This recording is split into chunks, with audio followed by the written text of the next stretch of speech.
This conference will now be recorded. All right. Thank you, everybody, as you continue to log in. Welcome to our Techapalooza event for April. We did host a Techapalooza event back in February, and this time around, the IT Sector Center and National Able is joining with Business and Career Services, the Lake County Office Job Center, as well as IDES, the Illinois Department of Employment Security. So we have partnered together to provide you with another Techapalooza for the month of April.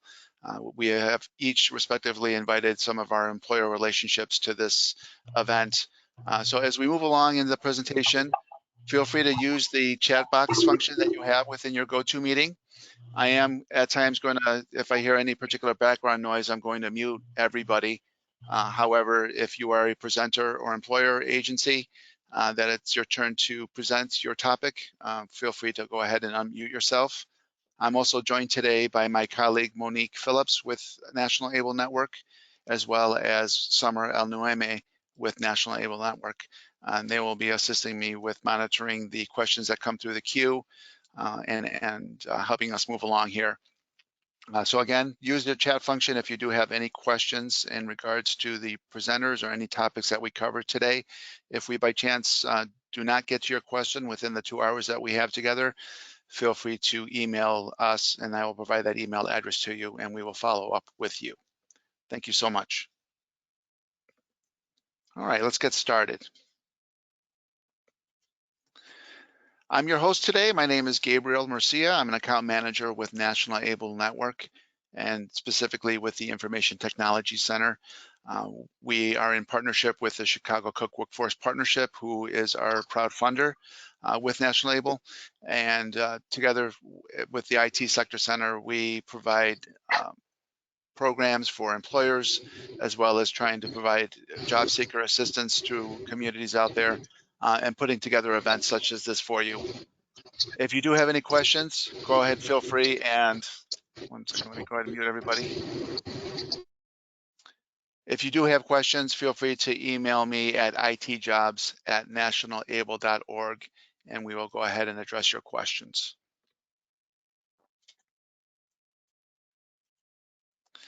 As I mentioned, we are funded by the Chicago Cook Workforce Partnership. We are thankful to them for being able to provide us the opportunity to offer our programs here at National Able and with the IT Sector Center. Without their generous funding, events like this would not be possible. So I want to definitely express my gratitude and the gratitude of all of our employers and agencies that are on board with me today to thank the partnership for their generosity. Our partners, as I mentioned earlier, we are doing this in conjunction today with the Illinois Department of Employment Security, the Job Center of Lake County, and Business and Career Services. So thank you to them for helping me organize this event. Our agenda today, we will go through our partner and agency announcements. We'll have a brief panel discussion with some of our employers on some hot topics. Then we'll get into the employer presentations and talk about the jobs that are available with each of these employers.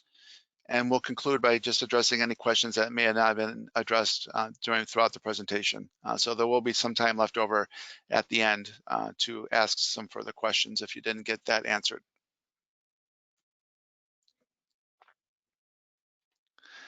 All right, we're gonna go ahead and start with announcements here. For the IT Sector Center and for National Able Network, we do host a monthly Workforce Wednesday event that occurs on the first Wednesday of each month. The next event is scheduled for May 5th from 1 to 2 p.m. You'll see that the featured industries that we host here are customer service, healthcare, transportation sectors, information technology, and many more. So you can see right there that there is an opportunity to register at nationalable.org. Just look for the calendar and you'd have the opportunity to go ahead and register for those events. Again, that'll be on May 5th of this coming month.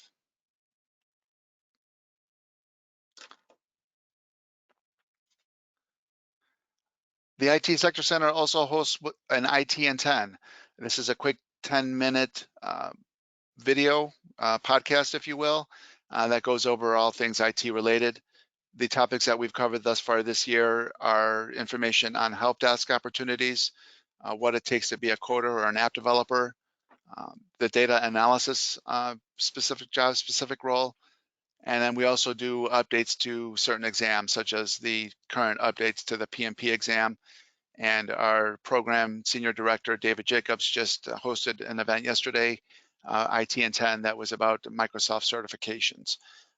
These are free to join. There is a link for this event, which is found at gotomeeting.me/IT in 10. Those are hosted every other Wednesday, so we will be back again 2 weeks from yesterday. In the event that you do not see our live presentation of IT in 10, we do post this on our National Able YouTube channel, and the URL address is located there for you as well. Again, if you do not capture that particular information right away, you will receive a recording of this event further on down the road.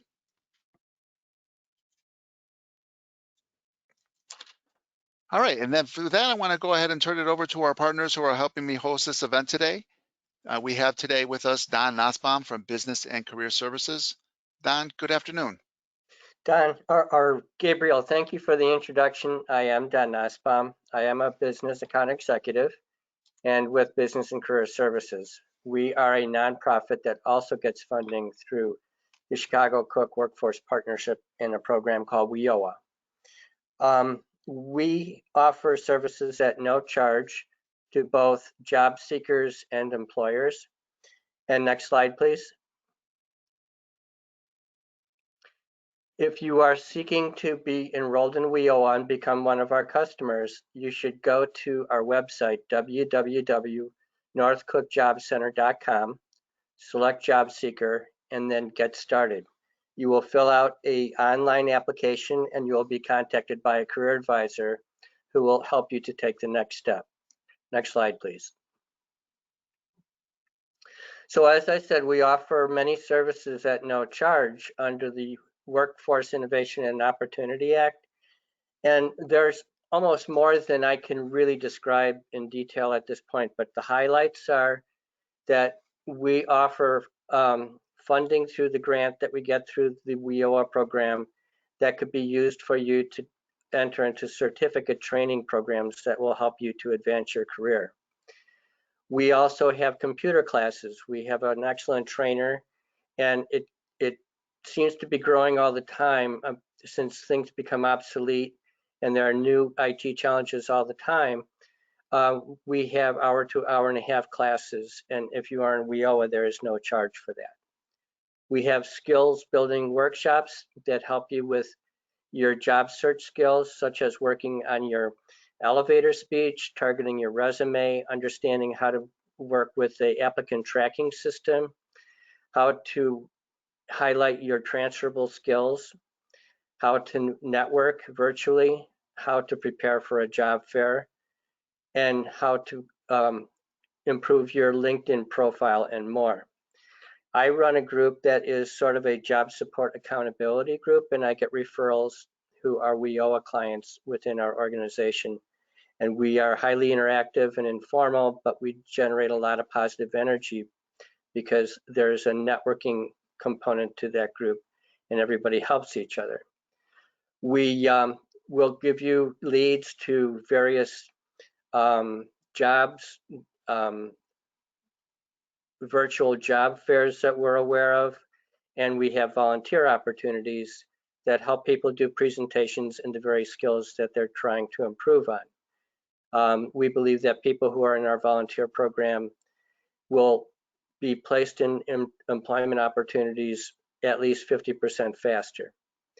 Part of the WIOA services that we offer is to have a career advisor assigned to you that will help you with your job search strategies. And I think you will get a lot out of the program that you're seeing today. I'm happy to be a part of it, and I thank the IT sector for letting us partner with you. I think the employers that you're going to meet today are going to be great, and I hope it turns into some great working relationships for you. Thank you, and thank you, Gabriel. Don, thank you so much, and thank you to BCS for helping us put this event together today. Thank you. Next up, we have Kathy Wager from IDES. Kathy, good afternoon. Kathy, I know you were joining us via the phone. Did we lose you?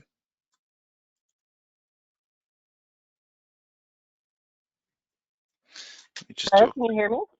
Yes, we can hear you now. Thank you. All right, great. Thank you. Thanks, Gabriel, for the introduction. Hi, I'm Kathy Wager. I am the local Veterans Employment Rep with the Illinois Department of Employment Security. I work with employers to find job opportunities for veterans in Lake and Northern Cook counties. Before I get into that a little more, I'd like to go over some of the resources for job seekers that we offer through IDES. So we're housed under the American Job Centers, which is actually funded by the Department of Labor. And the American Job Centers actually have quite a few different entities within it. Folks from IDES, workforce, colleges, human resources. It's kind of like your one-stop shop. And although IDES is normally known as the unemployment office, we're really striving to move toward employment services. So if you are looking to find your closest American Job Center that has all of these agencies within it, you can go to servicelocator.org. IDES, the website, ides.illinois.gov, has a myriad of job seeker services, so you can look those up there. We also have Illinois Job Link, which is our employment service website. When jobs are posted by the employer on IJL, for the first 48 hours, they're open to veterans. After that, they open up to the general public. So it's our way of showing veteran preference. You can post your resume. You can search for jobs because there's over 100,000 job postings. And on the flip side, employers can post their jobs and be able to look for resumes of all the job seekers. So you may be contacted at some point by an employer. We also have work opportunity tax credits and fidelity bonding. Next slide, please. I'd like to go through work opportunity tax credits quickly because not only does this help the employer, but there's also a way that it can help the job seeker. So if you are a veteran, if you've collected SNAP or TANF, if you're a vocational rehabilitation referral, returning citizen, summer youth employee, long-term unemployment recipient, you may be eligible for a tax credit that the employer can receive for hiring you. Now, employers have paperwork that you would fill out at the time that you're hired in order for them to receive the tax credit. However, if you fit into one of these categories as the job seeker, you can also point out to the employer that you may be eligible, that the employer may be eligible to receive the tax credit for hiring you. Next slide, please.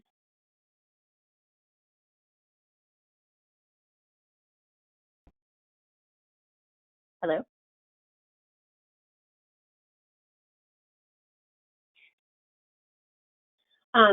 Employers can receive a tax credit of up to from $2,400 to $9,600. Okay, and there's a forms that the employer would need to fill out.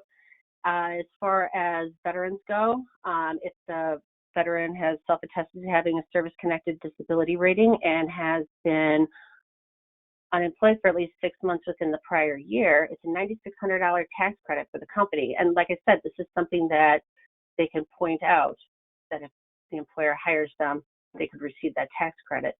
And there's also tax credits for veterans that have been unemployed for at least 4 weeks, 6 months, and have received SNAP or TANF. Next slide, please. So there's a couple of forms that the employer needs to fill out. The 8850 would be filled out at the time that the job seeker is hired. Now, as the job seeker, you could actually have this form already filled out and be able to present that to the employer. And then they would fill out their side, the 9061, and tax credits be received. If the job seeker or the employer would like more information, there's a website there on our ides.illinois.gov website. Next slide, please. State of Illinois offers fidelity bonding as well. It's basically like a free insurance policy that protects the employer against theft, embezzlement, and dishonesty. All right. So if the employer hires somebody that has poor credit history, limited work history, a dishonorable military discharge, or if they're a returning citizen, the employer can bond that person from $5,000 up to $25,000 for free. It's a way for the employer to give people a second chance. Okay, so as the job seeker, if you're aware of this, you can also present this to the employer if there is something, if you have one of the situations that meet those criteria. Next slide, please. So, as I said, the employers can bond the job seeker from $5,000 up to $25,000 for free for 6 months, and then it can also be renewed for another 6 months. Bonding does start day one. Next slide, please. And just to go over a little bit of the veterans programs, we have 2 veteran employment reps. One, the Disabled Veterans Outreach Program rep, or the Veterans Career Coach. They assist veterans with their employability and also help to remediate any barriers to employment. They help assist with job searching, interviewing skills, and resume writing. And then my part, the Veterans Business Specialist or the local Veterans Employment Rep, I work with the employer side. So I find out about the different jobs that the employers have to offer, and I help to make that connection for the veterans. And we have Veterans Employment Reps all over the state of Illinois and in every state in the United States. Next slide, please. Thank you very much. Kathy, thank you so much for the information. Just want to take a quick pause here and see if there's any questions yet in the chat box here. I do see that a couple of employers mentioned that they were just having some issues with their audio, but I do believe we have Wintrust with us now. A couple of introductions that are coming through. The meeting ends at 3 p.m. today, prompt.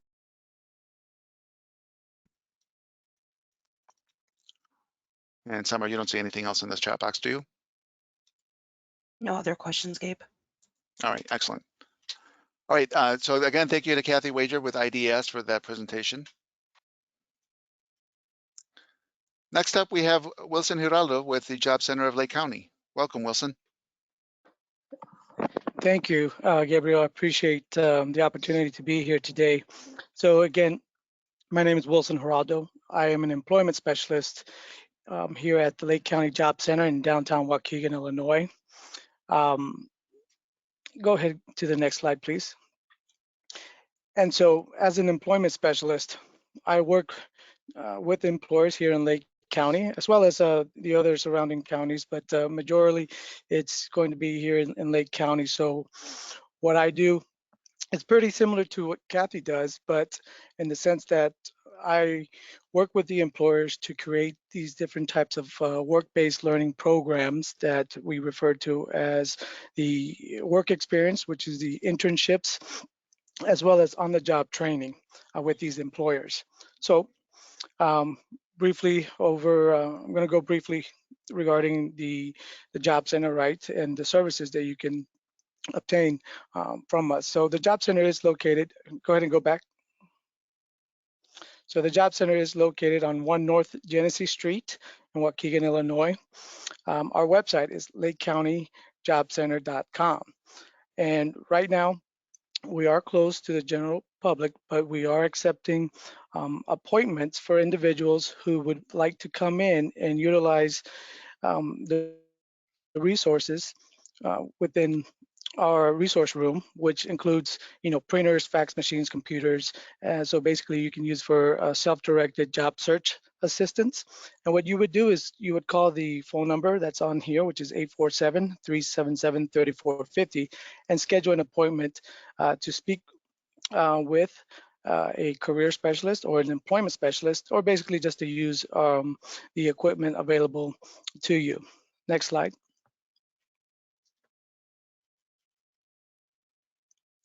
So we do keep our social media platforms updated, and you can find us on Facebook at Lake County Workforce, on Twitter, Lake County Jobs, LinkedIn at Job Center of Lake County, and our new platform that we are also, you can find us on, is YouTube. And what we have provided on our YouTube channel is prior job fairs.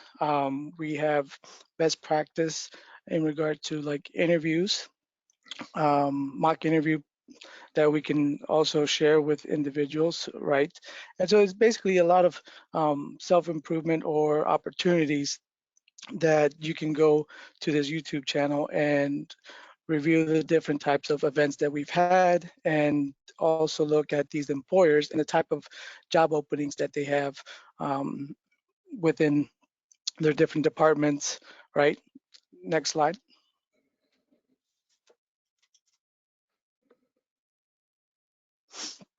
So part of our services, and one of the things that I believe everyone will be receiving a copy of the presentation today, right, Gabriel? That is correct.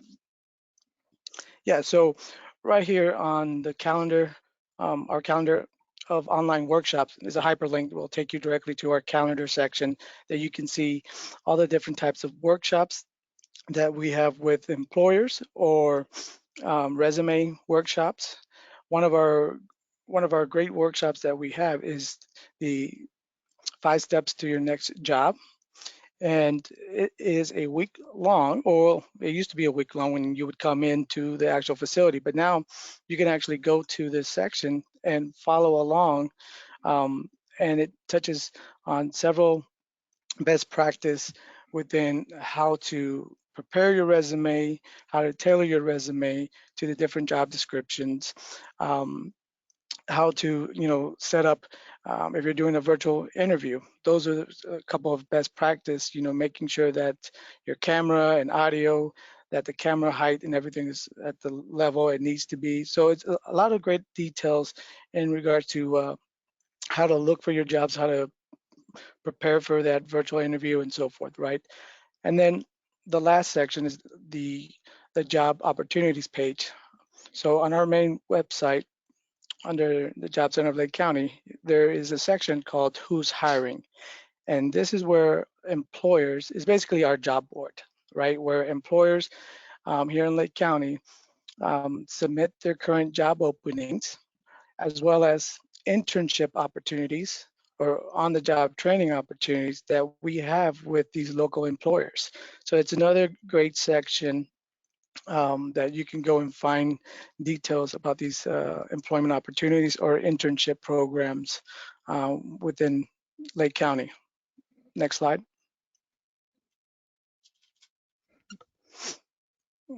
Go back one. There you go. Thank you. So we also provide tuition assistance, right? So Lake County Workforce Development can cover your tuition costs to assist you with your training goals. For example, say if you have several years of experience within an IT industry, within IT, right? And say, for instance, in networking, but you don't have any of the networking certifications, right? So like CCNA or say Barracuda and so forth. Well, you want to have some certifications under your belt, right? Well, anything that's non-healthcare related, as you can see, we could actually cover up to $7,000 in training funds on your behalf for you to take those types of IT certifications. Or for instance, if it's in manufacturing or in supply chain, the APIC certification, it's CDL for your for transportation, right? So basically anything that falls under non-healthcare related, you can qualify for those funds. And then anything that is healthcare related, we provide up to $10,000. And you can do a mixture, right? So they just say, for example, healthcare data record management, and then some IT certifications. But again, that's one example. The other example is like if you just want to go for your LPN or CNA, anything like that, that would fall under that category. So those are part of the benefits that you obtain once you have gone through the Workforce Innovation Opportunity Act approval process. So those are funds that are available to Lake County residents, well, pretty much to anyone here in Illinois, right? So that's pretty much on that part. Go ahead to the next slide. And I believe that is it for me. Yep. Thank you. Wilson, thank you so much. There was a question that was in the chat box. It's kind of a general question, but if you wouldn't mind fielding this for us. Sure. The participant did ask if the Job Center in Lake County is open to residents of Cook County or even someone from Wisconsin. Yes, we are, right? So any of these programs, for instance, so if you're in Wisconsin and an employer that you're looking to do an internship with is here in Lake County, you go through that process, right? You can qualify because that employer, I'll say if you wanted to do that internship with that employer, is here in Lake County, you are capable of receiving those types of benefits, right? And there's certain criteria. What the first step that we ask everyone is to attend a virtual information session, right? And you can find those details as well on our homepage under virtual information session. And that would be the first step to go to, and you fill out the information and you'll get other details. And we have supported residents from, say, Cook County that are looking for employment opportunities here in Lake County, right? So basically, we don't discriminate. We try to work with everyone. Again, there's requirements that they have to meet for them to have those services. Wonderful. Wilson, thank you. There was another question that came through that was about receiving benefits, and that this participant received benefits through WIOA from a Cook County office already, and was wondering if they would be able to receive training benefits through Lake County as well. I can kind of feel that question a little bit, but you can certainly add to that. But you know, in some cases, you are WIOA eligible a second time through, but under certain circumstances. But you know, typically, if you've already received funding through WIOA for training, you know, chances are that those funds have already been utilized once. Yeah, and Gabriel, that's definitely right. For example, if you are eligible for WIOA grant funds after 5 years of your initial approval, right?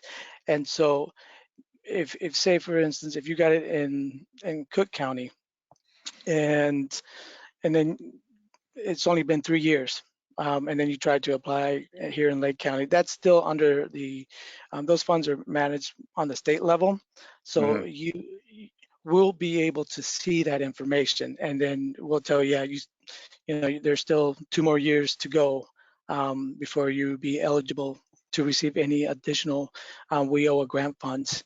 So there is a state cap or Right. time period. Yeah. Perfect. Thank you so much. Summer, did that address every question there in the chat box? Yes, it did, Gabe. Wonderful. Again, I've seen some of the questions coming through. We will have this recording sent to everyone who was participating today, or those who registered who were not able to attend.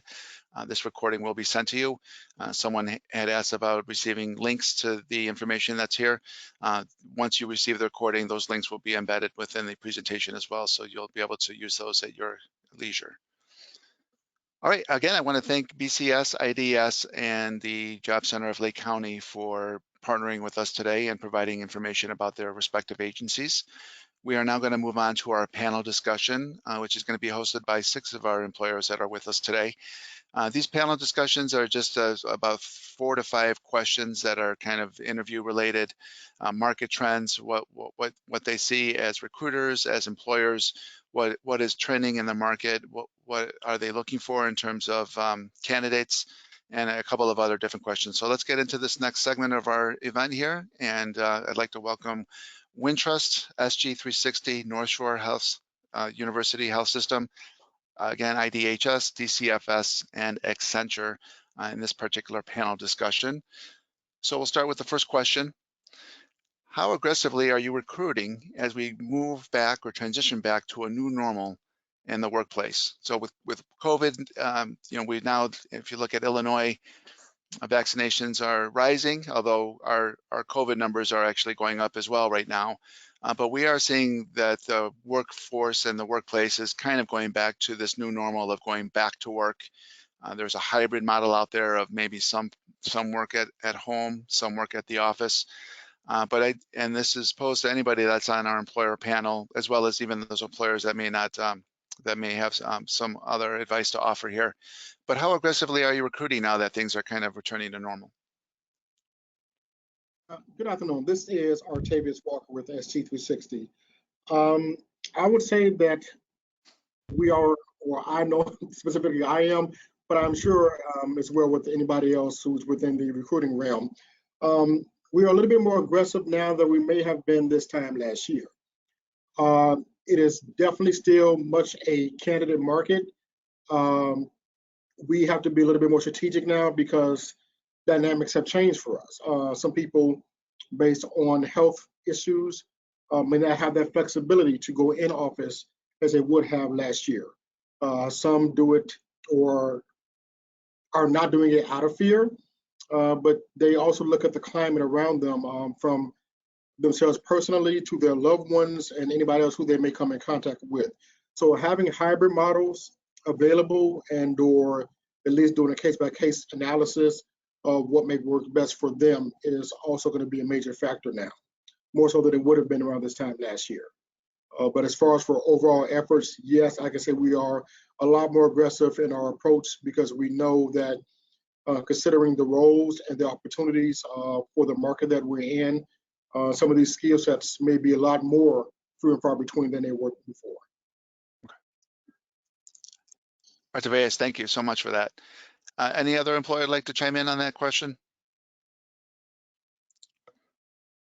This is Van from Wintrust. Can you hear me?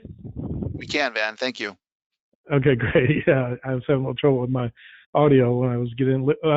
Yeah, we're pretty aggressive actually these days. Even though we still have a lot of, about 80% of our corporate workforce is working from home right now or remotely, and we are working along those lines of the hybrid model you mentioned before.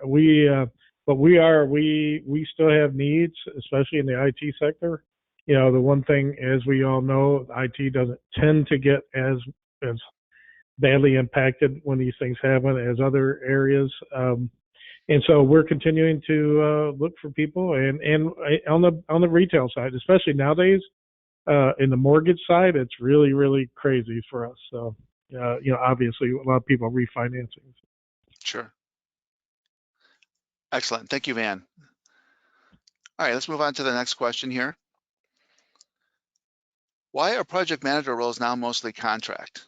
So I witnessed this as well in the job market, that when I'm helping candidates, a lot of the job descriptions now, project managers, 10, 15 years ago was something that was a full-time job at one particular employer. And now we're seeing this six months to 12-month type project contract roles. Can you explain that, please? I can kind of chime in on this. My name is Niraj Dave. I'm a certified project manager. I feel like project management is kind of something, the definition of a project is something that has a start date and an end date.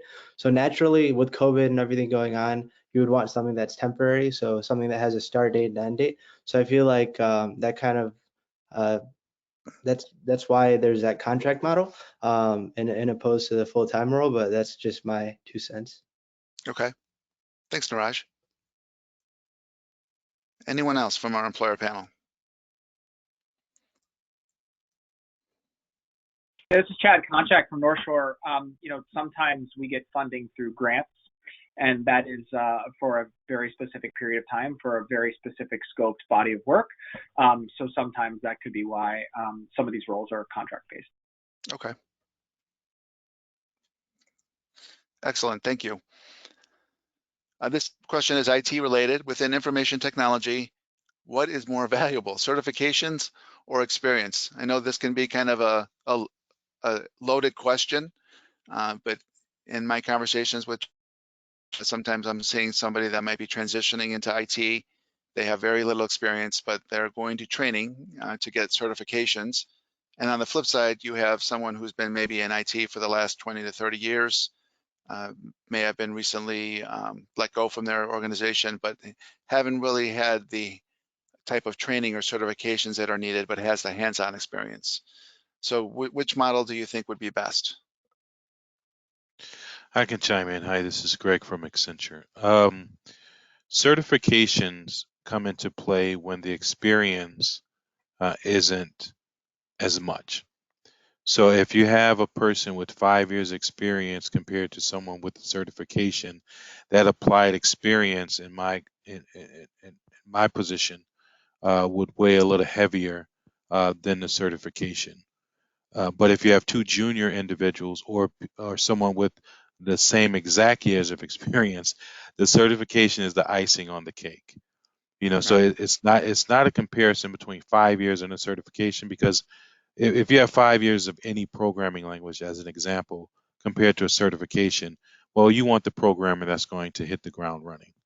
Mm-hmm. The one with the certification is telling us we can groom you because you have that knowledge, but you're just not going to win that battle when someone has that applied experience in that technology. Good answer. Thanks, Greg. Anyone else? This is Van with Wintrust again. Yeah, I have to echo what Greg was saying. That it's really, our managers do a deep dive when they interview people, and it's really just it comes down to, can you do the job? And whatever combination of certs or experience you have, we've hired people with and without certs, with and without degrees. It just depends. If you can demonstrate that you can do the job that they need and you're really good at what you do, then you have a really good shot at getting hired at Wintrust. Wonderful, thanks, Van.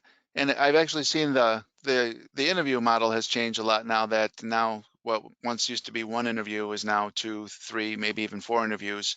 But are you, as employers, are you doing some testing now when it comes to testing applicants on their experience?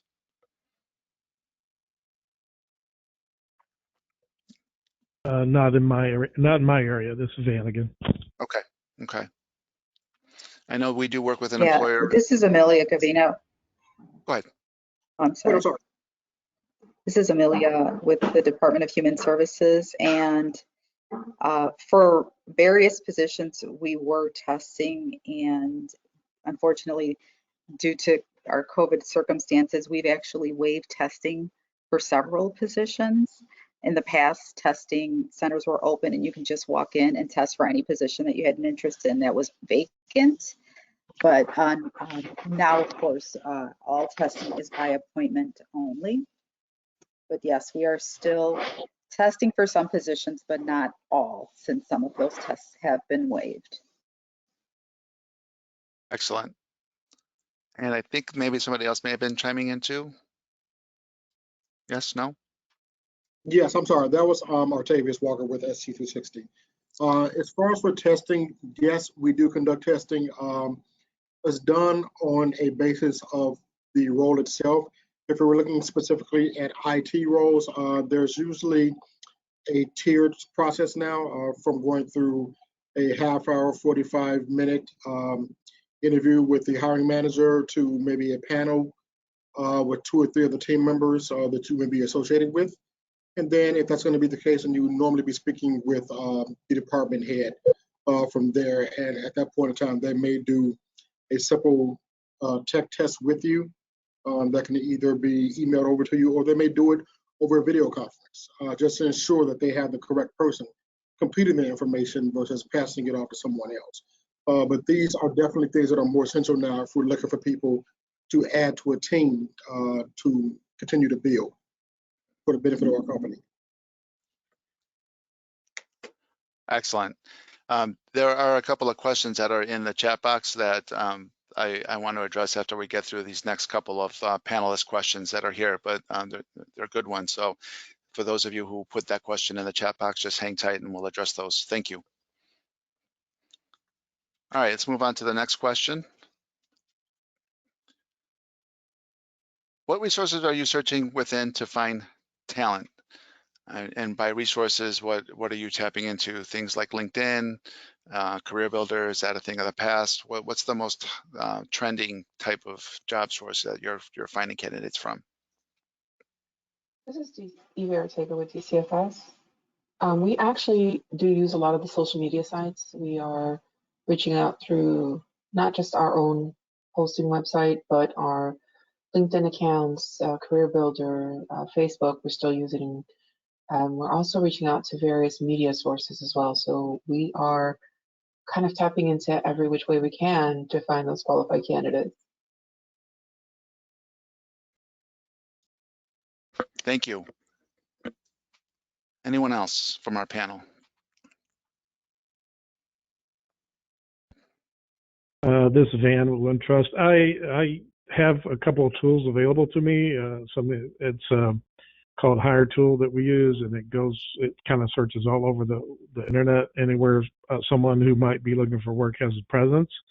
But I find myself usually, when I get results for those, I usually find out if they have a LinkedIn profile, and I usually reach out to them directly through LinkedIn. That's my primary tool. Okay. Thank you for those answers. All right, next question. Equity is a hot topic these days. What resources or job availability do you have for an ADA, Americans with Disability, job seeker?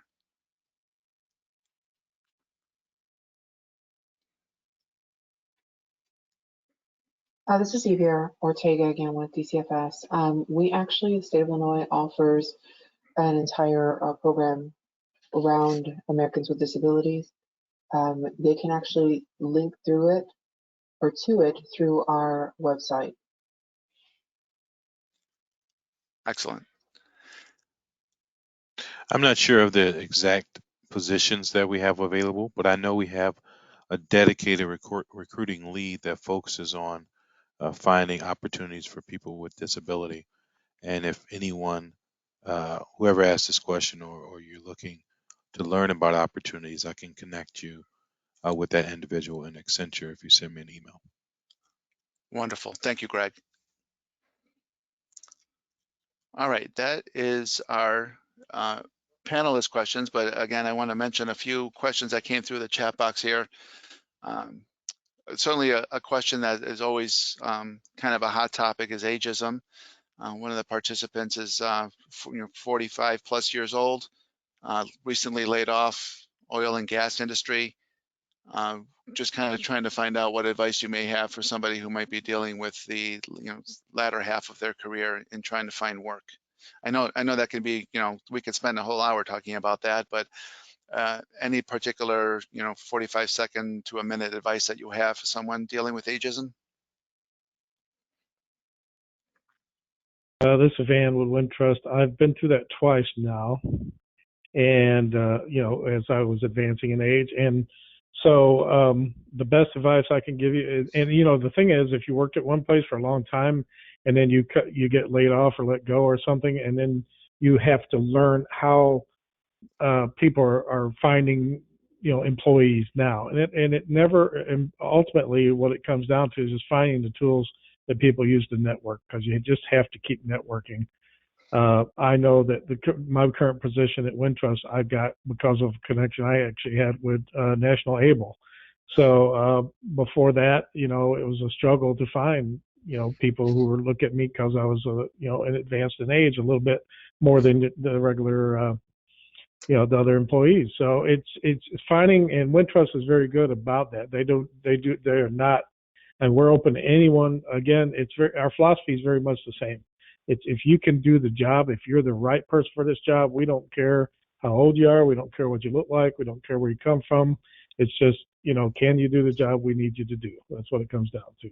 And it's just just keep trying and make those connections as much as you can. I would agree with that. And I'm going to steal that term from you, advancing in age. I like that.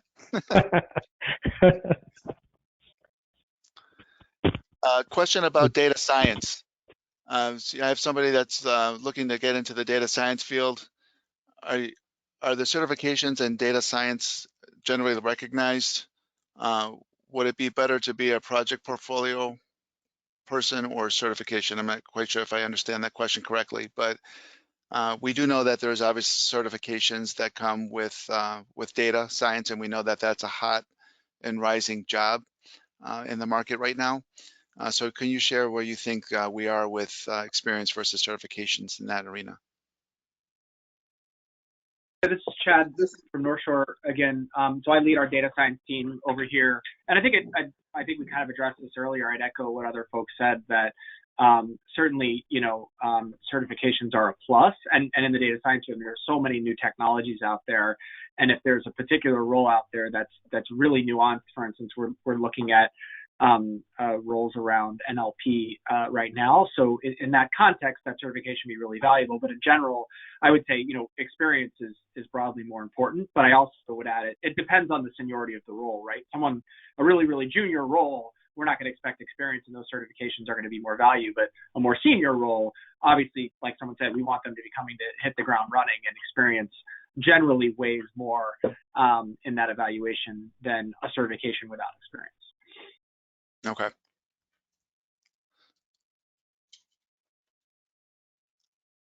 All right, I do see that there are a couple of other questions in the chat box, but I do want to dedicate, we're coming upon our next hour here. So I want to be sure that I give the employers the opportunity to explain their job roles. If we have a time at the end, we'll certainly go back and address those questions. But again, if you have any follow-up for us, you can email me at itjobs@nationalable.org, and we'll be sure to follow up with you and follow up with the employer if it was a specific question for them. Thank you. All right, we're going to move on to our employer presentations. We do have 10 employers with us today for this event, so thank you in advance again for your participation in our Techapalooza. We are asking that if you see a particular role that you are interested in, these employers do have direct contact information, so they will advertise that if they have an email for you to send your information to.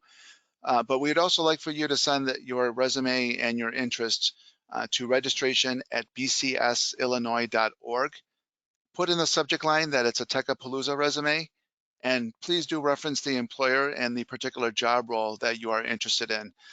In the event that the employer does not receive your resume or your interest in that particular job, we'll have that information on file through this inbox as well.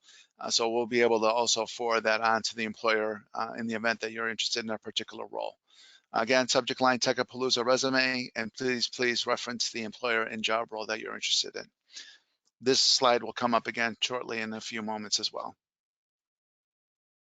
So let's move on to our employer presentations right now. And with us is Van Borden with Wintrust. Van, take it away. All right, thank you very much, Gabe. I appreciate it. And thank you, National Able, and everyone else involved. Thank you, all the participants. Appreciate having the opportunity to take part in this. It's important to do our best to help people who are, trying to find, especially during this pandemic. So we have a few openings right now. I'll just do a brief recap of what each one is.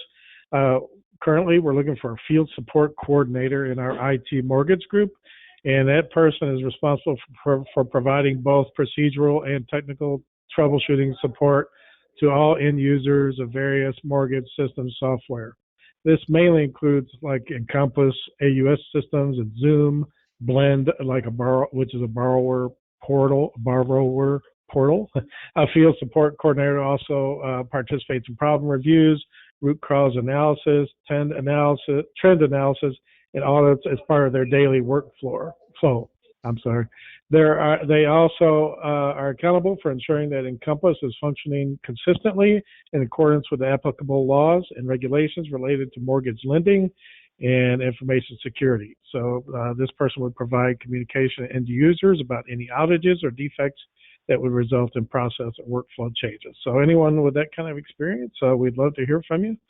We're also looking for, this is a real tough one on our InfoSec side, anyone who's well-versed in information security. We're looking for a senior identity and access management engineer.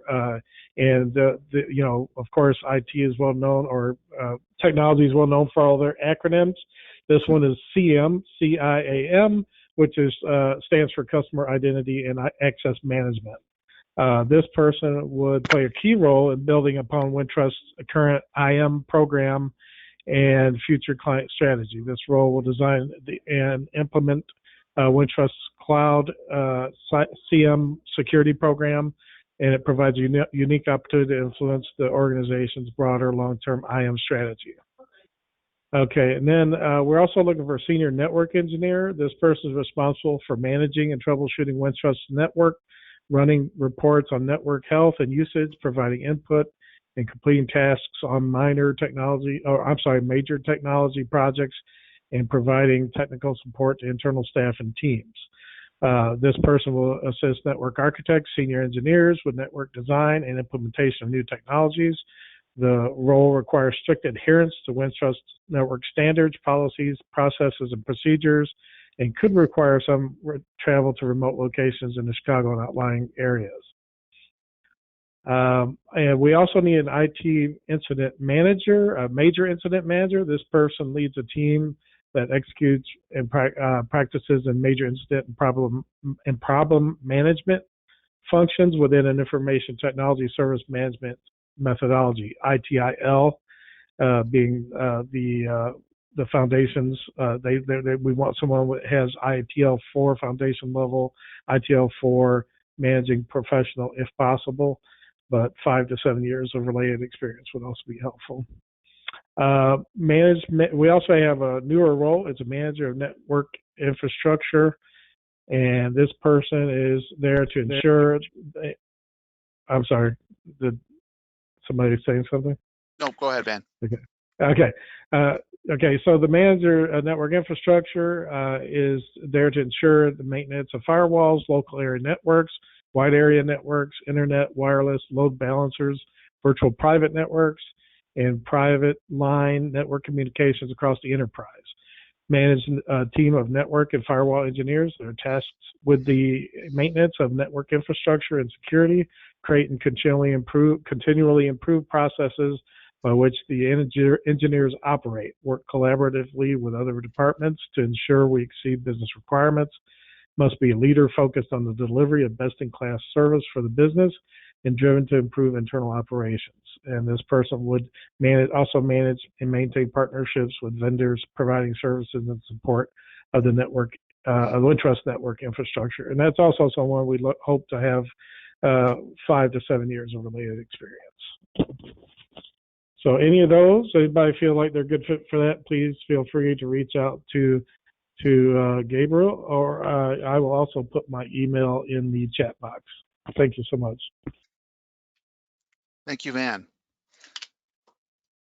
I know there are some questions that are just general and nothing here specific, unless I'm mistaken. Some are directly to Van and Wintrust. Nothing specific to Van or Wintrust. Okay, excellent. And thank you, Van. I did see you put your information in there. All right. Our next employer is Oracle. Oracle, welcome. Hi, everyone. Thank you for having us. Gabriel, thank you for setting this up. And thanks again to the National ABLE Network for having us today. I want to just touch base a little bit about Oracle, that innovation starts with inclusion, and we're committed to creating a workplace where all kinds of people can be themselves and do their best work. So with that in mind, we need people with diverse backgrounds, beliefs, and abilities to help create our future. Next slide, please. So to learn more about Oracle as a company and what we have to offer, I'd like to introduce our diversity recruiting team that's on our call today. So I'll start with myself. My name is Frances McDermott, and I'm a diversity recruiting events coordinator aligned to professional hiring here at Oracle. And I manage Oracle's diversity event strategy and help Oracle meet candidates from all over North America to help them find their next career step. I also have Jeff Otterson on the line as well. Hi everyone, Jeff Otterson here. I'm a Senior Diversity Program Manager supporting all recruiting across all of North America, to include launching programs and really just going out and finding individuals from the not of norm career path or life path is really what I do. And so I'm super happy to be here with you all today. Thank you, Jeff. Next slide, please.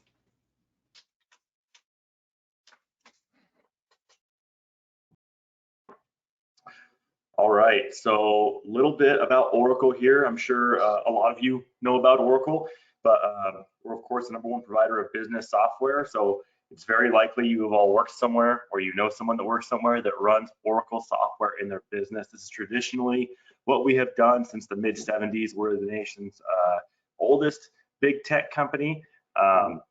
We've recently expanded what we do into the integrated cloud. We have the world's first autonomous database. We really expanded the information as a service and the platform as a service on top of the software as a service. So we're doing some really cool things over here and some new things to keep it exciting.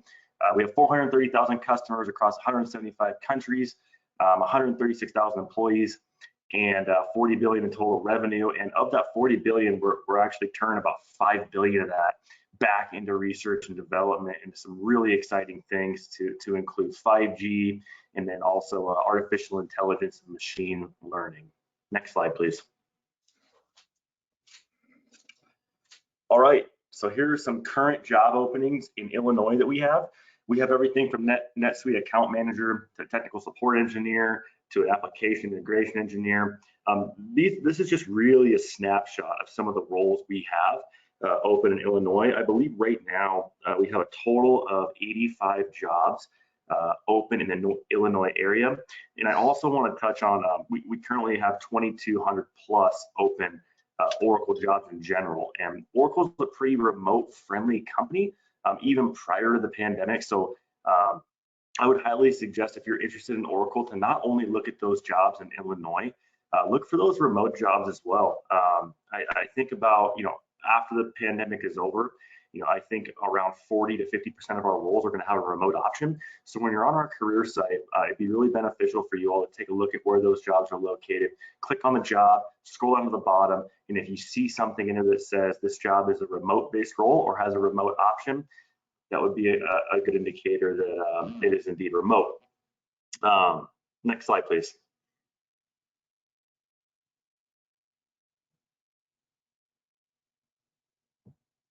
Francis, you want to take it away? So this really concludes our presentation of Oracle. We encourage you to register with us so we can connect with you post-event, and I did put that in the chat. Or you can scan our QR code and register from your phone. So we do look forward to hearing from all of you, and hopefully your next step is creating the future with us here at Oracle. Thank you. Thank you both for that presentation. I'm just going to pause for a minute here because you have that QR code up there. So for anyone who wants to use their phone and scan that QR code, that will help you register. As Francis mentioned, she did put the registration link inside the chat function as well. So I'll just give that a few moments, a pause here for you guys to do that.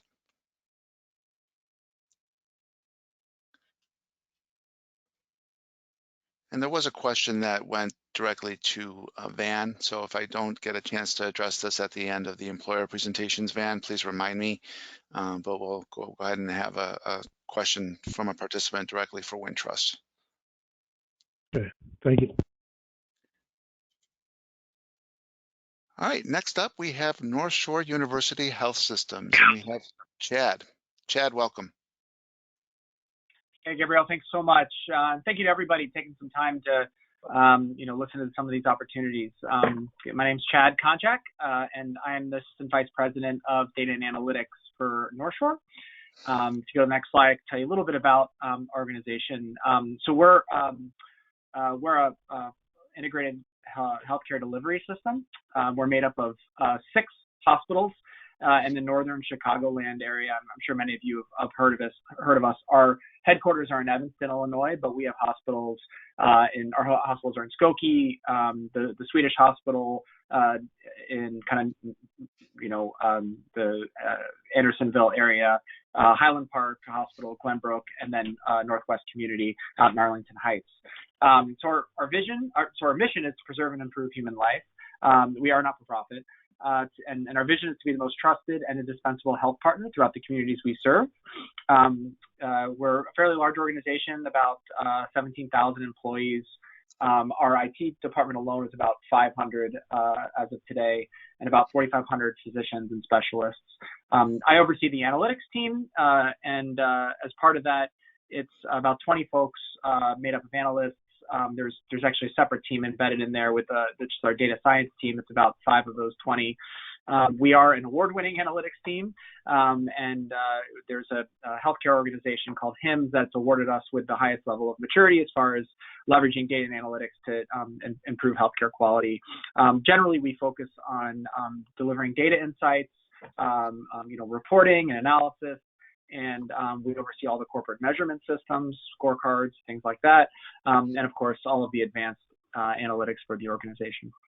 If you go to the next slide, I'll talk about some of the opportunities we have open right now.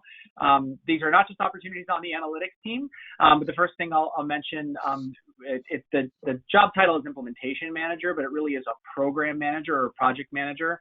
To some of the questions that were raised, this is a full-time position, not a contract position. And actually this role is going to be allocated and dedicated to our mission of health equity. We have a relatively new corporate initiative around ensuring that we're providing equitable care across the communities we serve and reducing healthcare disparities where we can find them. And so this role will actually be leading a lot of the technology-related aspects of some of that program. Kind of going down the list here, we also have a senior analyst on our data warehousing team. So this would be an ETL programmer, data engineer. There's a position open on my team, senior analyst doing dashboard development, reporting, advanced analytics, NLP. Don't let that whole list of things scare you off. We'd actually be open to, looking at a more junior level, a business intelligence analyst, not a senior, if the right, kind of candidate came aboard. There's a position open on one of our application teams for our healthcare electronic medical record, which is EPIC. For those not in healthcare or familiar, electronic medical records are the big software platform that really drive all of our patient care and our billing. Epic is generally the largest one. And actually, to the point of certifications, for those interested in exploring this a little bit, this would probably be a great example of where getting a specific certification, an Epic certification, or Cerner is another competing company to Epic, would actually be quite valuable. These are generally folks that are very sought after in the marketplace. And I think everybody can appreciate healthcare as an industry is just going to continue to grow, and health systems are hiring these folks very, very quickly, and a lot of competition for this talent. And then finally, there's a role for our CRM team. A lot of just mentioning with the health equity component, thinking about how we engage with our patient population and using advanced systems like our CRM, which is built on Salesforce, to better find ways to engage with our patients, communicate with them, remind them of important preventative care measures and things like that, is a big part of what we want to do. So that's another exciting role, and probably another example actually where some more nuanced certification would become really valuable. And generally, folks with CRM skill sets are really hard to find. If you go to the next, there's emails in there. I'll put my email as well in the chat, but these are a couple of the hiring managers for some of those roles. I'm putting my email in the chat too, just in case anybody has questions or wants to reach out. And then if you go to the next slide, this is just a fun thing. I asked the team just to put everything they're passionate about, and we just made a word map of all that. It really is a diverse team. I'm actually proud to say that we're a majority female team, which is quite rare in healthcare. In IT. It's actually not rare in healthcare, but it is rare in IT. And we come from all walks of life and all sets of skill sets. And it's not just one technical skill set that makes our team strong. I would say it's intellectual curiosity that really helps us to serve our vision of being an indispensable partner to the communities we serve. So look forward to kind of hearing back from anybody that's interested. Thank you so much for the opportunity to share some of what's going on in North Shore. Thank you so much, Chad. And here's that slide again as a reminder. If you are interested in any of these roles that are being advertised, much like what Chad, he did post his email address in the chat box, but these employers are putting their direct emails into their slide presentation. So definitely email them, but also email us at registration@bcsillinois.org, subject line Techapalooza resume, and reference the employer and job role. Reason being is that sometimes, these agencies, these employers are receiving hundreds of resumes, but if they know that it's coming specifically from an event that we hosted and we have that relationship with that employer, I would say that kind of puts you more towards the front of the line and kind of gets that whole networking concept that we talked about earlier working for you. Because if we know what the employer is looking for, if we know what type of job roles and what kind of characteristics they look for in the candidate, we're able to help you with that opportunity and even do some mock interviews with you to prepare you for that role. But that's the whole point of these events, is for us to be able to connect you with that employer and have a direct connection rather than just what you would consider a cold call. So again, thank you. Moving on. Next, we have Greg from Accenture. Greg? I'm here. Can you hear me okay? We sure can. All right, fantastic. You go to the next slide. With Accenture, for those that don't know, Accenture is a consulting organization, and what we focus on is bringing our talent, meaning our resources, to our client environment to make them better. So that can be from IT implementations to HR to finance to supply chain to AI, and the list goes on and on and on. Because Accenture is a behemoth of a company with 560,000 employees. We are a global organization. What I represent is a small portion of Accenture called Accenture Flex and Accenture Direct Contracting. Accenture Flex, it's a fixed term contract opportunity.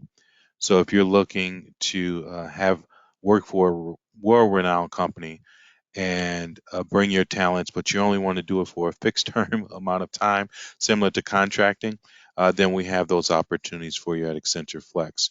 The level of the position can go from a very 1 to 2 year experience as a developer, all the way up to some very niche skills to service those clients. A few of the roles are listed here. And each one of them have different levels to them and different responsibilities, and they're servicing different clients. But if you have any of those skills listed, I'll be happy to take a look at your resume and share. From these events, I have received some resumes and shared them across our organization. Unfortunately, I have not successfully brought anyone in yet, but I know that we're getting traction, and the resumes that's coming through events like this, as Gabriel said, they're getting the attention of my stakeholders, so that I'm ready to just keep pumping and sharing until we're successful, have this pipeline of individuals coming in. So if you have any of these skills, please let me know. The direct contracting is a contracting arm, meaning you are supplied, or you interview with Accenture, but you're payrolled through another organization. You are a part of the family at Accenture, but you're servicing our clients in a different way. Now, these roles go all the way down to a call center, and I say down just because I'm saying IT is the higher realm of responsibility. The call center is a more what we call a commodity skill. So you at the call center, and we have those roles available as well at different levels. So SAP, technology support, business analyst, those are all roles that's available. We don't require a degree for these positions, and there is no travel involved with these particular opportunities. They're really location based. Our remote batch of roles have dwindled over the course of this COVID lifting a little bit, and that goes to the question earlier. Our demand is seeing more local based opportunities than there were remote. At one time, we were very high in the remote space. As far as the roles within Chicago, I don't have that number right now as far as how many we have available, but I'm happy to find out if you reach out and share your resume or interest. I can peel back some layers to see what we have available. And if we're not able to find anything in Accenture Flex or direct contracting, we still have our big brother, which is Accenture LLP, that I can share your information with as well. Next slide, please. Very basic. My information is right here. And you can send it to me directly, reach out to me on LinkedIn. And again, my job is to socialize your information internally to see where we can find a role for you. And if it comes out that, at this point in time, we do not have anything available, we do keep you in our system and revisit those that come from events and partnerships like we have with this one. So if there are any questions, let me know. Otherwise, thank you for listening to me talk about Accenture Flex. Thank you, Greg. Appreciate that. I don't see any current questions in the chat box, but you do have his email address there. So if you do have any direct questions for Accenture, send those directly to Greg and he will address those for you. And keep those resumes coming. All right, next up is Artveas from SG360. Good afternoon, all. This is Artavius Walker. I am the time manager for SG360. We are a digital marketing and direct mail company. Just to give you a little bit of oversight, this basically means that any of the digital ads that may come through social media for about 70% of the market, from McDonald's to Red Cross to Amazon to Home Depot, those digital ads and the print ads that come through the Postal Service are 99% going to be made from our company.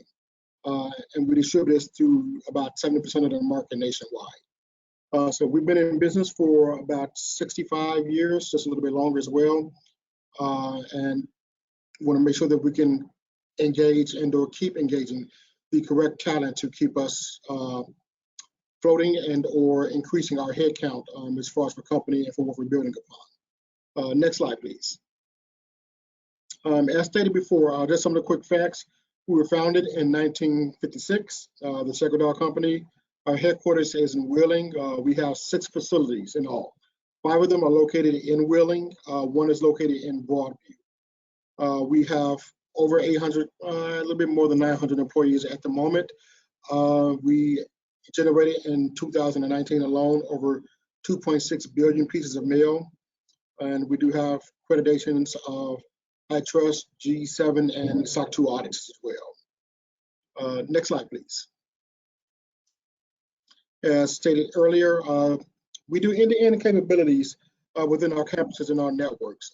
So these are all things that are done between digital press, offset, and web press as well.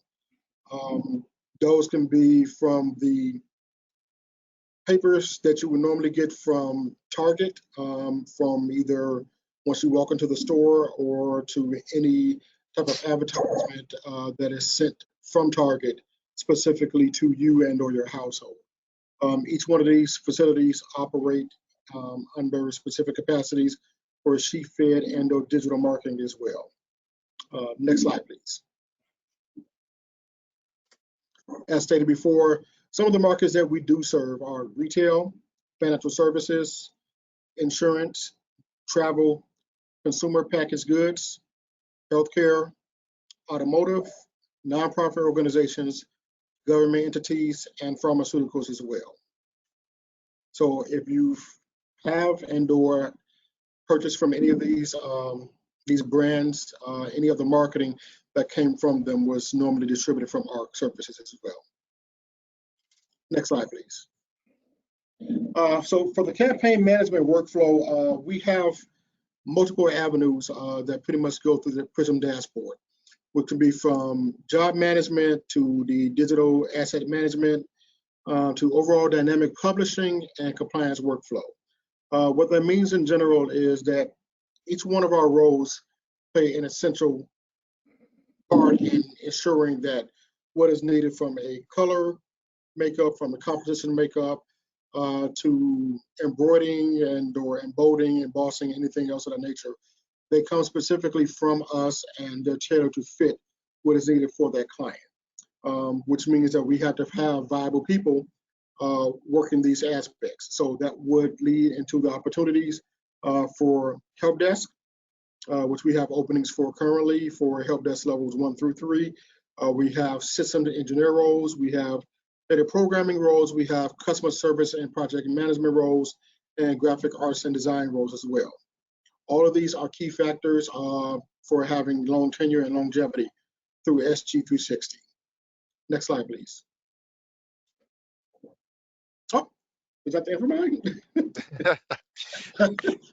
I wasn't sure if I would have had, I didn't have that many, so I do appreciate that.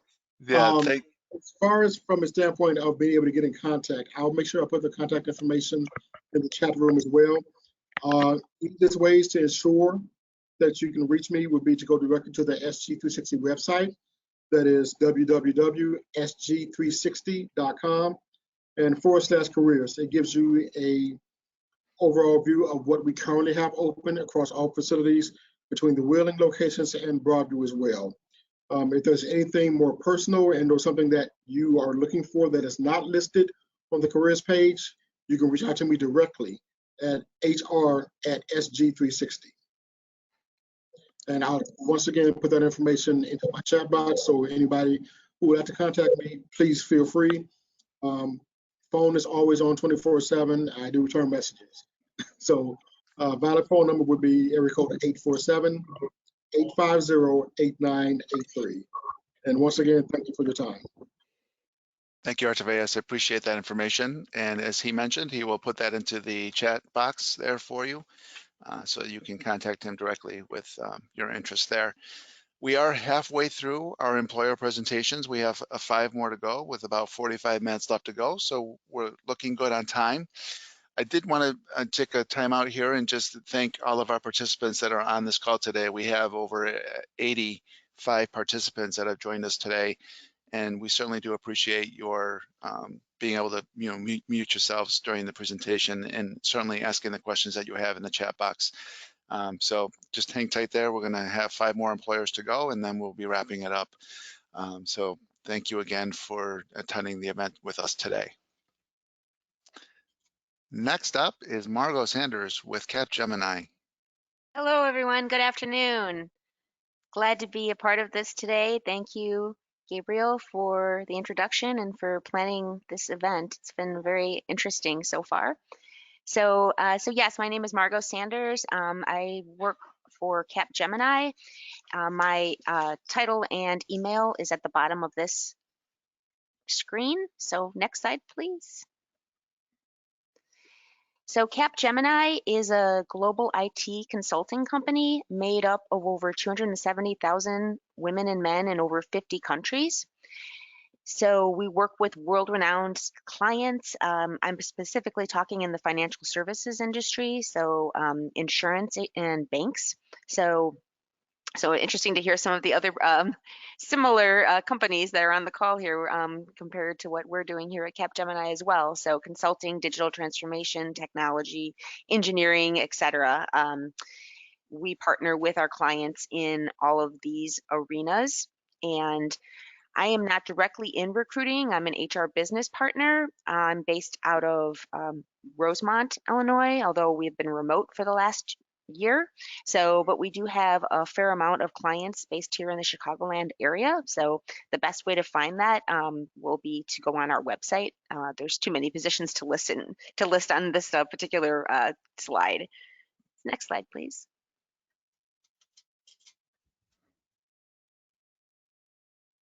Sorry, Margo. Is that the right one you want? Nope. And that's the one I just, yeah, there we go. Okay, there we go. Okay, this is just more about how we partner with our clients to create and deliver innovative services and products. Capgemini has been around for over 60 years. It is a company that's based in Paris, France. And no, I haven't had the opportunity to go there. Hopefully one day when travel is open again. So they are based in Paris, although huge presence in Europe, Asia, as well as in North Americas here. Next slide, please. I think it's important to note a lot of companies are taking more of a progressive stance in diversity and inclusion efforts, including digital inclusion. And I have to mention our commitment, especially being that it's Earth Day, to environmental sustainability efforts and reducing our carbon footprint. So definitely a global company trying to make local impact in the markets that we serve. Next slide, please. This is more about our efforts in diversity, digital inclusion, and environmental sustainability. I think it's important to note Capgemini has obtained a lot of recognitions and awards for its ethical commitments, as well as there's a link here to sustainable development goals. So it's a company that has a conscience, and I think I like being a part of that organization because it aligns well with what my background and interests are as well, in addition to the type of work I do. Next slide, please. This is just a snapshot of the different accolades that Capgemini has received within the last year or so. And like I said, I'm very proud to be associated with an organization that takes all of this very seriously and wants to make it a more inclusive environment for everyone. Next slide. I mentioned that I'm in Capgemini Financial Services, and so if you have any experience in the banking and insurance domains, there's several different areas of that. That's where we provide, within financial services, about 61,000 employees worldwide, and focusing on working with different clients, such as American Family, State Farm. We work with Discover Card as one of our major banking clients, MUFG. So there are a lot of opportunities in financial services, which is just one aspect of the overall Capgemini portfolio. Next slide. Okay, so this is just kind of a quick look. As I mentioned, don't have the specific roles because there are so many out there, but they generally fall under these three types of domains: programmers, architects, data engineers, and business analysts. So those are the general skills that they look for in terms of what the day-to-day job responsibilities would be like. Next slide, please. Okay, as I mentioned at the beginning of the presentation, I was going to close with some links. We're an IT company, so of course we're very active in technology and socials. So feel free to connect with us, check out our open positions, as well as some of the great things that we're doing with AI and digital efforts. And again, you have my information at the beginning if you'd like to follow up with me on any specific questions. Oh, I see somebody has a question. Are there any positions for the telecommunications industry? I would have, Anna, I would have to recommend that you check out online at capgemini.com to search for that. I'm not specifically in the telecom sector. I'm in financial services. So, but if you find an opportunity that suits you, please let me know, and I can help direct it to the correct recruiting function. Thank you for filling that question, Margot. And if you could just put your email address in the chat box there, because someone's asking for that since they missed it in the first slide. Absolutely. Thank you so much. Thank you. Appreciate it. Have a great day, everyone. Thanks, Margot. All right, next up is CDW. We have Sarah True on the line. Sarah, are you still with us? Hi. Yep, can you hear me? Yes. Perfect. All right. Hi, everyone. I'm from CDW. You can go to the next slide. So some people have heard of CDW, many people have not, but we are an information technology company. We provide solutions and services to all different types of customers. We are primarily in the United States, Canada, and the UK. We actually have about 10,000 employees. We have 250,000 customers, and we partner with major brands like Cisco, Microsoft, And then we have hundreds of different partners as well. So when our company first started, we were just selling hardware. I think a lot of people know us from selling computers, but we've grown and are continuing to grow, particularly in the technology services arena. So you can go ahead to the next slide. These are just a sampling of open roles. We're actually very actively hiring right now. In Illinois, we're based in Illinois, so we have technology roles, sales roles, and various other types of roles as well. Vernon Hills has our big warehouse where we have a configuration center, so we have a number of openings there.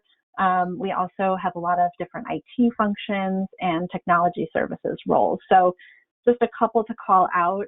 We're often hiring for our sales representative role. It is a sales job, but it's a really great opportunity for somebody who's interested in technology because we train you on both the sales and technology piece.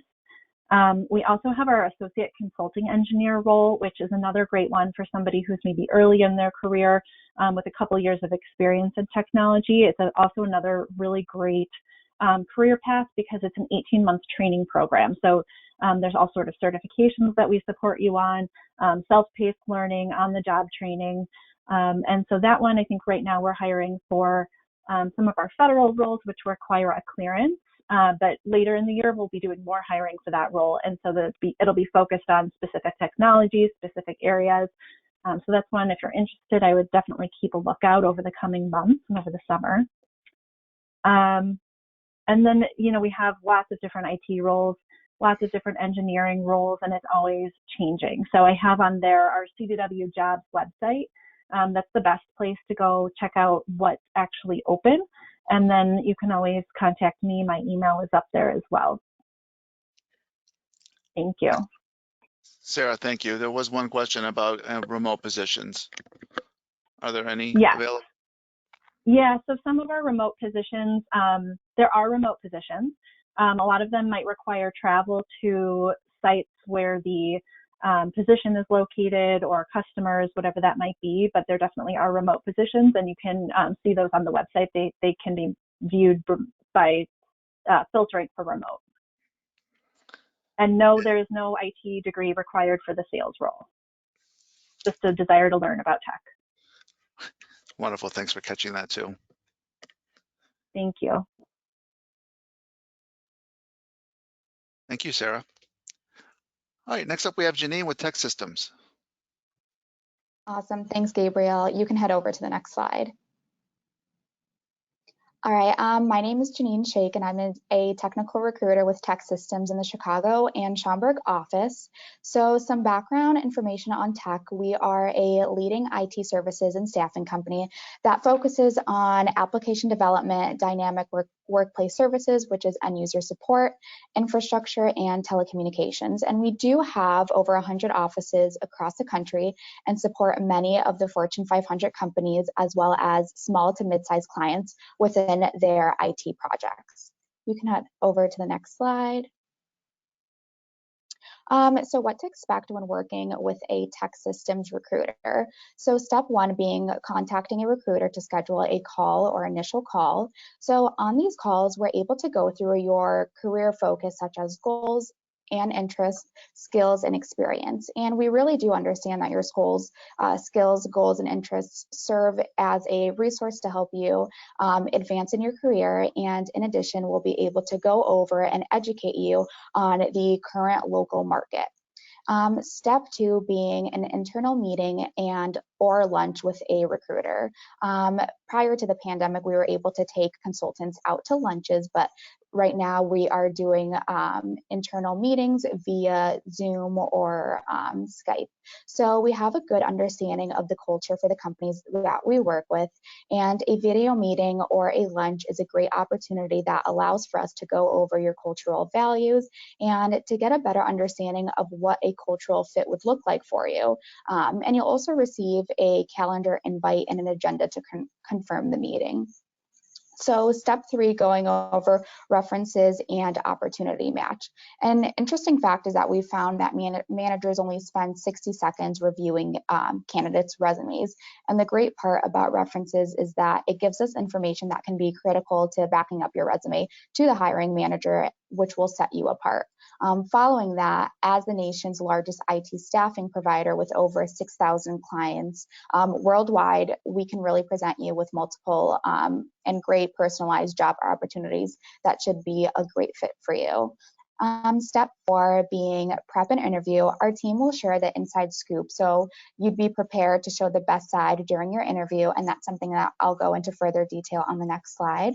So step 5 being job offer. So that would look like accepting, getting paperwork done, and walking you through the entire process, leading up to onboarding and continuous conversation. So we help you acclimate to your new position and maintaining checkpoints. You'll have access to over 5,000 online training courses, as well as discounts on classroom education to help you stay current within your skills. And as an assignment approaches towards the end, if it is a contract position, we proactively market your skill sets and facilitate transitions from the opportunity to the next. Next slide, please. So preparing you for the interview is a huge component for us, and candidates are often asked by the interviewers to prove their potential value to the company. So providing a story is super crucial, and the best way to kind of go about that is using the STAR method. So situational, opening with a brief description of the situation and context of the story. Task, meaning including any deadlines, cost, or other issues that have arrived during the situation. Action, these should highlight desirable traits, so initiative, intelligence, dedication, leadership, and then result, so close with the result of your efforts. Our goal is to put you in the best place prior to the interview, so going over any questions to expect and conducting mock interviews with you prior to the interview.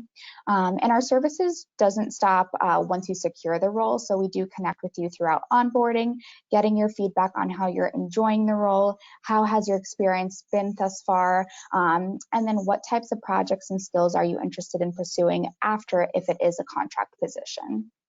Next slide. Yeah, so we do work with over 80% of the Fortune 500. Next slide, please. And we do have many roles open, so current and proactive roles as well. So that could range from applications and infrastructure to security and enterprise information and design thinking and UX to VR, SEO, and then DevOps. So in terms of experience, we're across all boards. I specifically focus on the end user support space. So we do really want to make sure the opportunities that we do put in front of you are exactly what you're looking for. So my LinkedIn URL, I believe, is on the second slide, or you can search me up under Jean Shake, and I encourage you to send over a connect request along with an updated copy of your resume, and then we can definitely work on setting up next steps. But we, as Tech Systems, we do work across different industries, that being financial services, healthcare services, communications, and government. Thanks, guys. Thank you, Janine. Appreciate that information. There was a question in the chat box that I'll address. There was a participant that is out of state, so I'll open that up to the floor once we're finished with these last two presenters. So up next is the Illinois Department of Human Services with Amelia.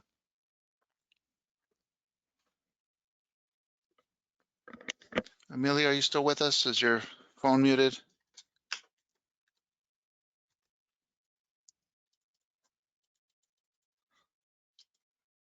Summer, do you happen to see her name on the list? Oh, I do see her name right there. Can you hear me? We can now, yes.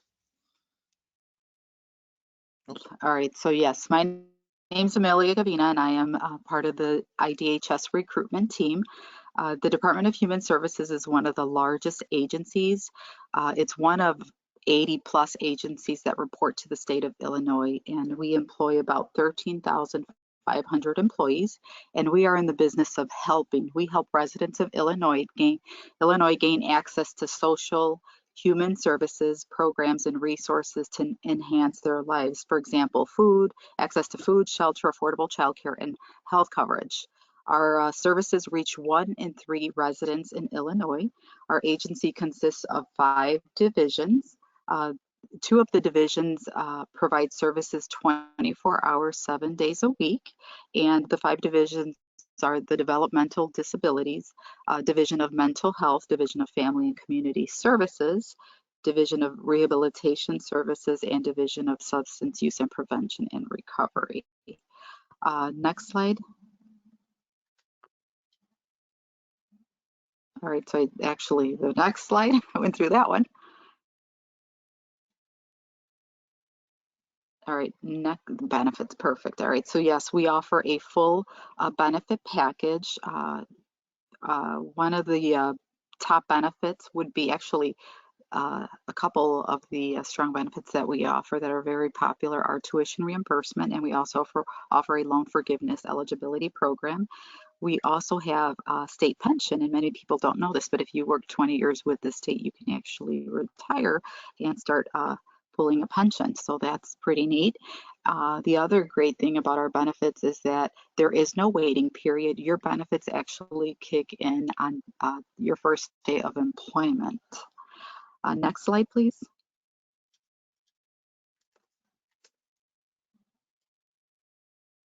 Here is a list of our positions that are consistently open, and you are able to apply for these specific positions on our website. If you visit work.illinois.gov, you will be able to see the list of the open vacancies. And just to give you some information on what these positions entail, for example, the mental health technician trainee, this position is equivalent to a CNA. So they work very closely with our registered nurses providing direct patient care to our patients.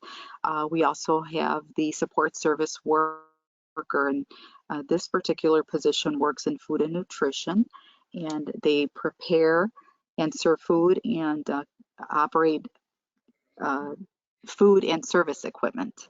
The public aid eligibility position, they basically greet and obtain the necessary information from our clients who are applying for public assistance. They explain the various programs that we offer and set them up with to meet with one of our social services workers or an intake specialist. Now, the support service worker, this position requires a bachelor's degree. Actually, it's not on here, but that's a very popular position. And what we do is we train you on, again, all the services and programs that we offer so that as clients reach out to us for assistance, you meet with them, you assess their case, and you recommend which programs they may qualify for and guide them through the application process. Let's see here. We also have the store clerk position. And this position, the store clerk and the storekeeper either work in a warehouse setting or a more of a, I guess, a storage type environment. And basically what they're doing is they're maintaining records and they're keeping inventory and preparing items for shipping and of course receiving shipments as well and keeping track of those. So if you are interested in any of these various positions, like I mentioned before, you can either visit our website at work.illinois.gov, or we have a recruitment team that is available to guide you and review your resume. They can explain which positions you qualify for and explain the application process from start to finish. We are also able to review your CMS 100 application, give you any tips on how to improve your candidacy. If there are any errors on the application, we can address those with you before your application is submitted for grading. So again, if you have any questions and would like additional guidance, please contact our recruitment team at dhs.recruitment@illinois.gov. Amelia, thank you for that. That's my last slide. Okay, I'll pass it Yes, on. Thank you. thank you. And if you could just put that email address into the chat, that would be wonderful. Will do. Thank you. Thank you for your presentation. Rounding off our list of employers here is Avia with DCFS. Hi, thank you so much for having me. So yeah, I'm Evie Ortega with DCFS. I'm part of the recruitment team. We are the Illinois Department of Children and Family Services. So this is a public service, social service agency, and we're charged with enabling families to ensure the safety and well-being and permanency of the abused and neglected children in our care, and working with families and communities to protect the state's vulnerable children from maltreatment. Next slide, please. So these are some of the titles that we are actively filling throughout the state. We have child protection and welfare specialists. Those are our investigators and case managers. They do require at least a bachelor's degree in a social work or human services field with 1 to 2 years post-degree experience in social work or investigations. We have daycare licensing representatives, which requires bachelor's degree with a specialization in early childhood education, early childhood development, and a couple of years of experience in daycare, kindergarten, or licensing setting. Child welfare nurse specialists, you just need to be a registered nurse with at least 3 years of progressive nursing experience. And then our information systems analysts and information services specialists, those are our IT titles. So with those, you just need a combination of education and experience to equate to a minimum of an associate's level degree with classwork or coursework in data science or similar coursework. The public service administrator, option 6, is the supervisor over a lot of our offices for our direct staff personnel. So those would be requiring a master's in social work with 5 years of social work or investigations experience.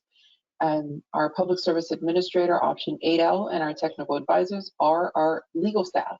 So there are attorneys. You do have to be a licensed attorney with a few years of experience in legal and casework. All of these positions are posted on our website. Next slide, please. And again, we are hiring them throughout the state. This is not all of the positions we have. We actually have a lot of things like clerical staff that are basically just requiring high school or GEDs, and a lot of supporting staff, account techs, for example. So a whole lot behind the scenes that goes on. Some of the benefits of working for DCFS is we have a lot of employer-sponsored insurance plans, health insurance, dental, life, and vision. We also have flexible spending and commuter savings programs. We offer paid vacation, paid personal time, sick time, and holidays. We have a retirement savings plan and a pension. We have a tuition reimbursement program. And of course, with DCFS, there are a lot of promotional opportunities within our agency, and then under the agencies that are under the umbrella of the Office of the Governor, we are sister agencies, so you can take advantage of promotional opportunities between sister agencies as well. And that means that you can work for one of us, promote to another one, and those benefits that you've accumulated will follow you around. So it gives you a lot of growth opportunity both within our agency and between agencies. Next slide, please. So this is our website where all of the vacancies are posted with instructions on how to apply. It's illinois.jobs2web.com. If you have any questions and you want to reach out to the recruitment team with DCFS, you can email us at dcfs.employment@illinois.gov. And if you have any questions regarding any titles that may require examinations, I should say, or you just want to reach out for career counseling, want to talk to somebody versus sending the information by email, then go ahead and give them a call at CMS Examining Counseling at 312-814-2398. And that is all for my presentation. Abia, thank you so much for that information. And thank you again. Oops, sorry, I didn't mean to cut you off there. No, not at all. And thank you again to all 10 of our employers for presenting on their company information on how to apply and their specific job roles. I certainly do appreciate your time today and providing that to our job seekers and candidates. That concludes our presentations for our employers. We do have roughly about 15 minutes left. So as promised, I do want to go back and address some of the questions that were posed in the chat box earlier. I'm just going to advance here to the next slide.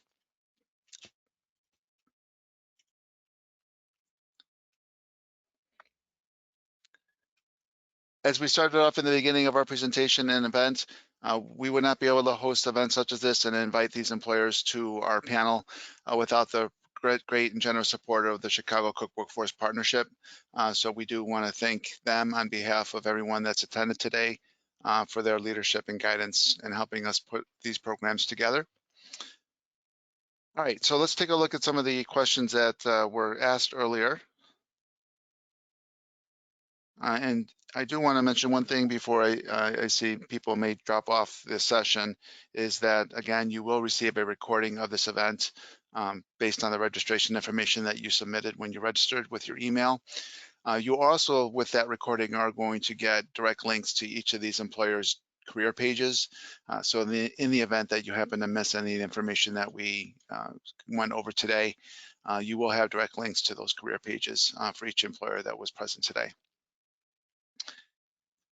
Question 1, can you share how an employer would like a candidate to demonstrate their skills when they are transitioning into IT? They have certifications, but they have no experience.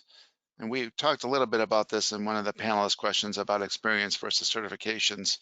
And if I can just open up the floor here and mention, the role of IT has significantly changed, I'd say, within the last 20 years in terms of you look up a definition of an IT person in the dictionary, and if you see a picture or an image of one, you probably would picture someone that's a male who's sitting behind some sort of a closet, plugging together a network of some kind. Someone had mentioned it earlier about their staff. I think it may have been Chad about their staff being mostly female. So we do see that there is a transition that's happening right now within the IT world where it is becoming more diverse. There's still a lot of work to be done there. But in terms of soft skills, the IT role is no longer that image of somebody sitting behind a closet and just, plugging in a computer. It's more about soft skills. It's about how is it that you can address customers on the phone? How can you address clients? What type of problem solving skills do you have that you bring to the table? So my advice to someone who might be transitioning is that, yes, those certifications are definitely going to get you seen. But the transitional skills that you have, the soft skills that you bring to the table are also going to be very crucial. So being able to advertise that on your resume and explain the benefits that you can bring to an organization is something that IT companies and the companies that we have on this panel today are looking for. So just because you don't necessarily have the experience, that might be something that can be augmented with a program through the Chicago Workforce Partnership, such as paid work experience. Some of our employers on this panel today do take advantage of some of those programs, so you might be able to find a good fit with that. If you do have questions about paid work experience, right here on this slide too, you can also use shycookworks.org to find information about those types of programs. I know that was kind of a long-winded answer, but does anyone have anything else to share about that particular question? I have certifications on transitioning into IT, but I have no experience.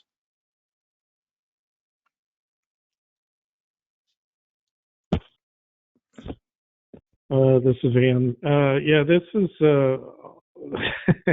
this has been going on since I first started looking for work a few years ago. It's the same problem over and over.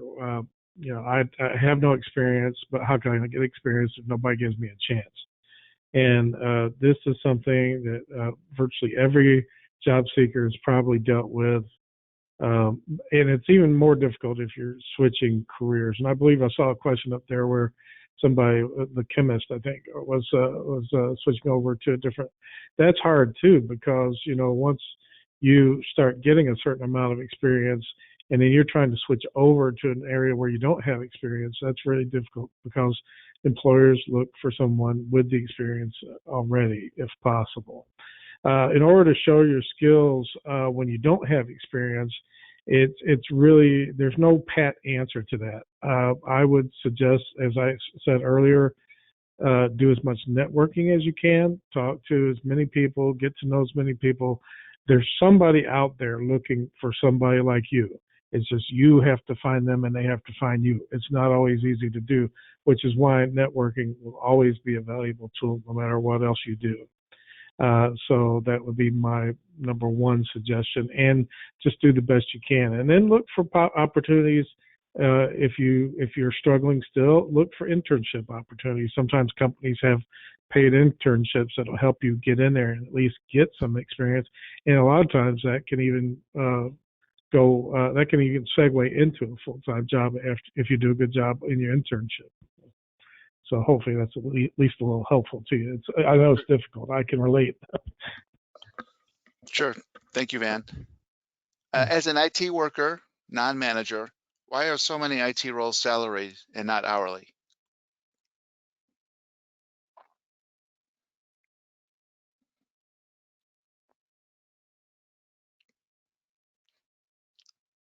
Anyone have any thoughts on that one?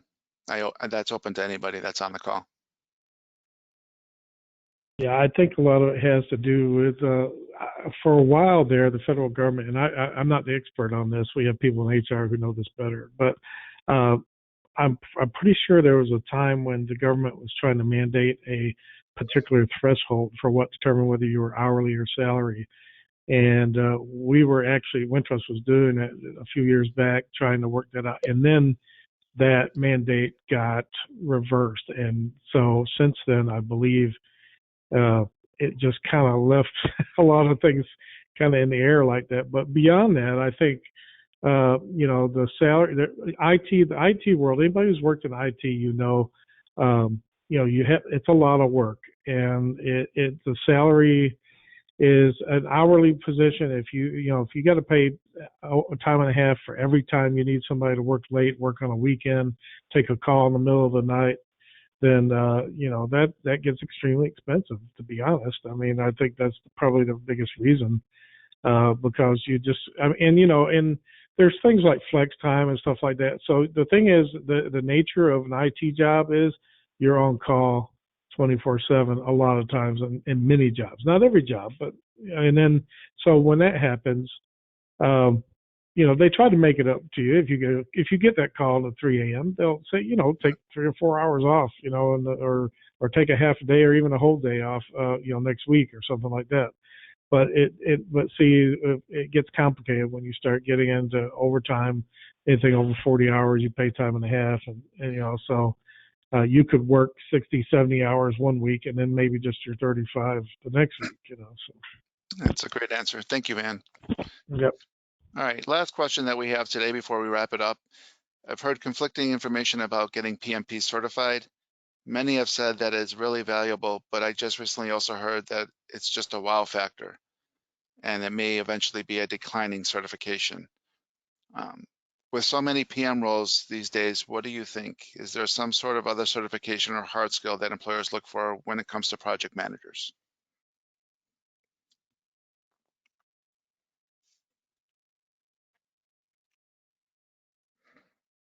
Anybody that is recruiting directly for a PM role have any thoughts on that question?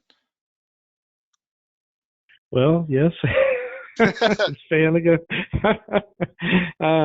Well, with us, the PMP cert is a nice to have. It's something that we do look for, but if you don't have it, then it's the experience. So again, going back to my earlier comment during the panel discussion, at Wintrust, I don't know how unique we are. I just know from previous experience with other employers I've dealt with myself, Wintrust is pretty unique in the fact that we look for people who know how to do the job.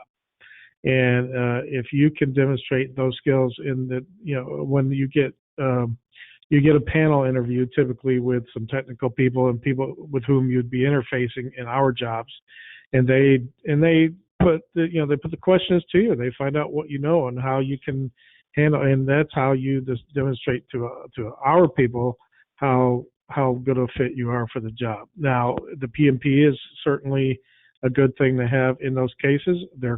I will tell you, when we advertise a project management role, we have no shortage of candidates. We have a whole bunch all the time. And, anywhere between 80 to 100 every project management role that I advertise. So, that's the difficulty is it's not that I would say personally, it's not so much that it's a wow, it's like the wow factor kind of thing, as much as there are just so many people doing it right now. Sure. It is still kind of one of the very hardest certifications to get. I mean, it's a grueling exam. So to me, if I'm looking at a candidate and they have similar experiences and one has a certification and one doesn't, I might be leaning towards somebody that has the cert just because they've gone, the extra step. So someone mentioned it on our call earlier about that being the icing. So you know, that's kind of what might separate somebody from getting a job versus someone who doesn't have that cert. So great question to that. I think that that kind of sums up the questions that we had in our chat box. We've got about 5 minutes remaining here. If you did not get your question answered, or you have any further questions for me for National ABLE in the IT sector, feel free to email us at itjobs@nationalable.org. Again, for any roles that you're particularly interested in, you have direct contact information for those employers, but do email us as well at that BCS website that we posted earlier in the presentation. With that being said, I want to thank again all of our employers that joined us for today's event. Job seekers, for you candidates that joined us today, excellent questions. Great job participating in listening to our employers express their jobs.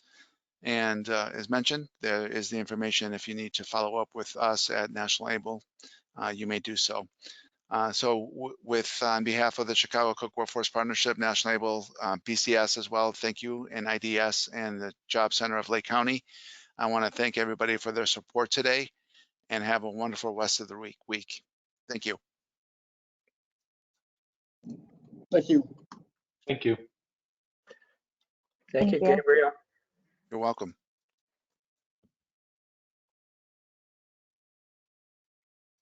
Thank you. Have a nice day.